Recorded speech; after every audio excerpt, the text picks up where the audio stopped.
but I'm not gonna give up. And get in there.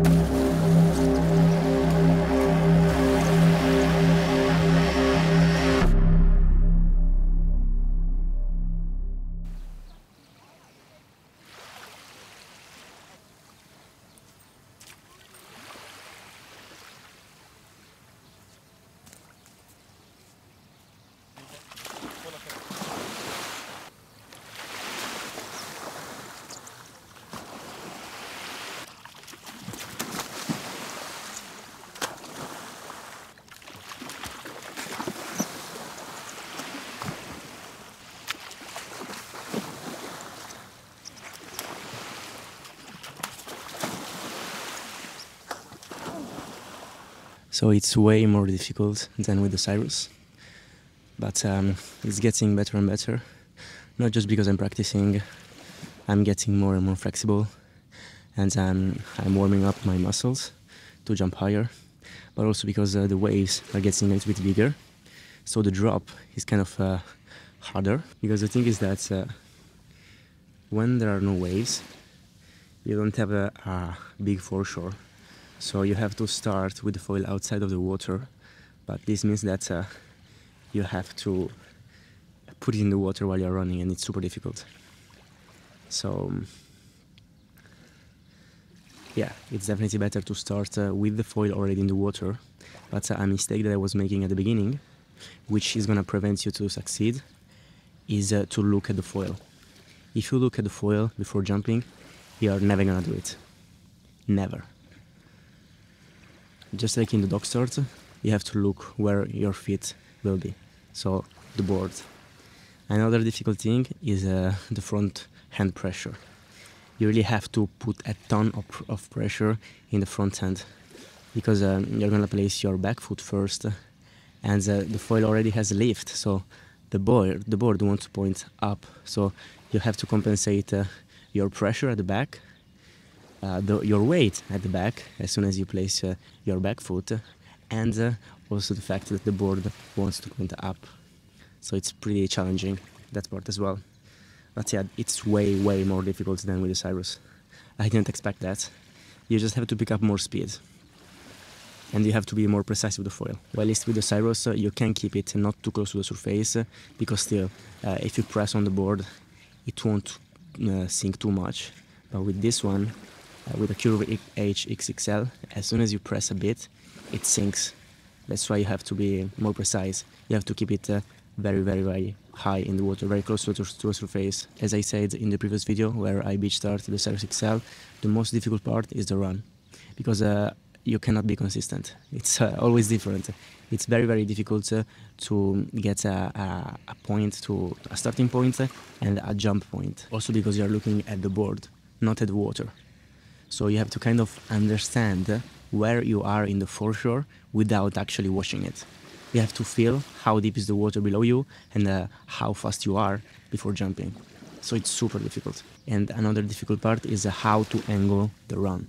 Because if you angle it too straight, you're gonna maybe jump when you don't have enough speed, or when the water is already too deep. But on the other hand, if you angle it too parallel to the foreshore, maybe you take off when the water is too shallow. So, super complicated. But I'm not gonna give up.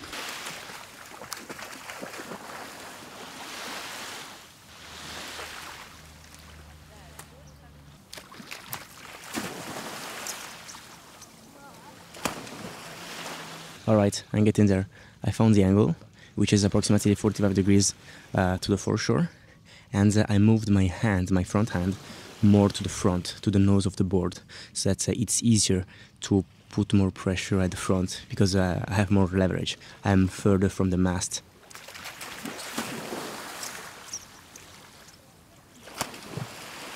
Okay, I have the run. Now I just have to implement the glide. I cannot pump right away. I have to wait half a second as soon as I land on the board to wait for it to stabilize and to adjust my feet placement while I'm still holding the board.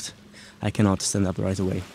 So the run is correct, 45 degrees, at least with this setup and this foreshore right now. So yeah, so many factors Like if you come here tomorrow, probably you have to adjust your run. That's why it's super difficult, because you cannot be consistent.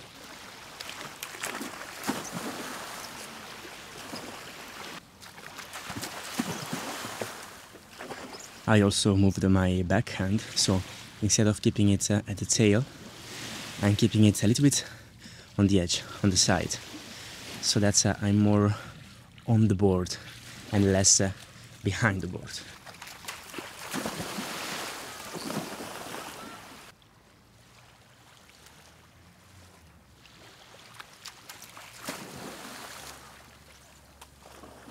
Here is even more important than in the dog start to take breaks between the trials, because it's more energy demanding, it's super physical.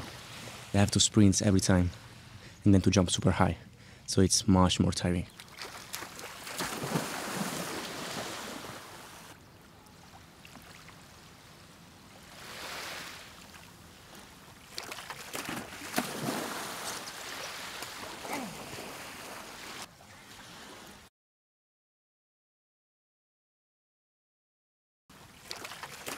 It got calmer once again, so it's a bit harder again. It's really nice actually to have this room. You have more room to take off when you have more waves, when you have more foreshore. So yeah, perhaps in the ocean, when the waves are more powerful, the waves are longer, the foreshore is longer, it's easier than in a small sea.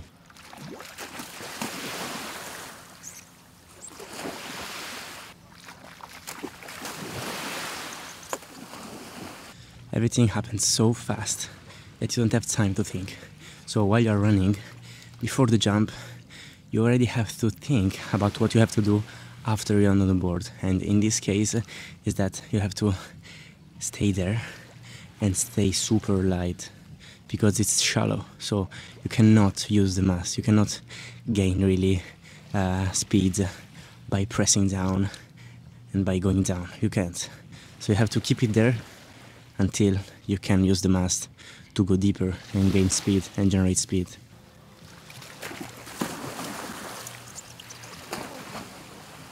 Another super important thing, not only here but in the dog start, in the rock start, is positive talk. Positive self-talk. Encourage yourself. Talk to yourself positively, and you will be much more likely to succeed. And remember to repeat your drill in your head while you're doing it.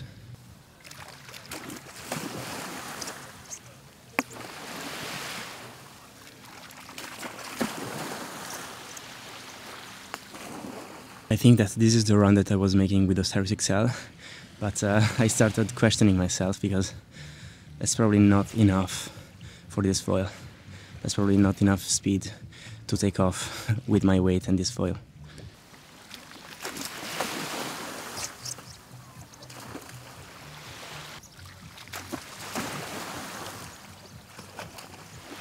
The key here is to make this holly when you're jumping on the board. So you press with your backhand, you let the board lift a little bit, you place your back foot, and then you press again with your front hand to level the board parallel to the water again, and make it easier to place your front foot. But not too much, otherwise you will sink and you will hit the seabed.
Yine de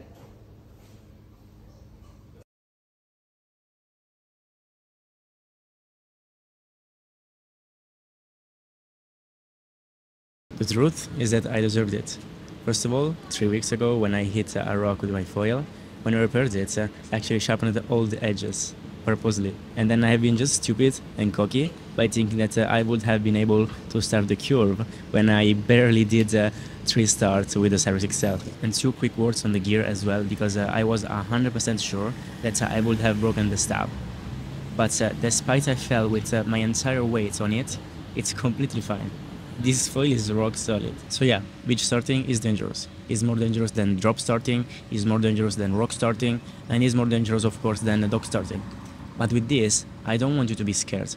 I don't want you to quit. I just want you to not to do what I did. So don't take shortcuts. Not only with this, not only with beach starting, but with everything. With everything you learn in the pump foiling and also in your normal life. Don't take shortcuts. Just go step by step. Follow the path. Don't be cocky just like I did. Okay? Bye. See you in the next one.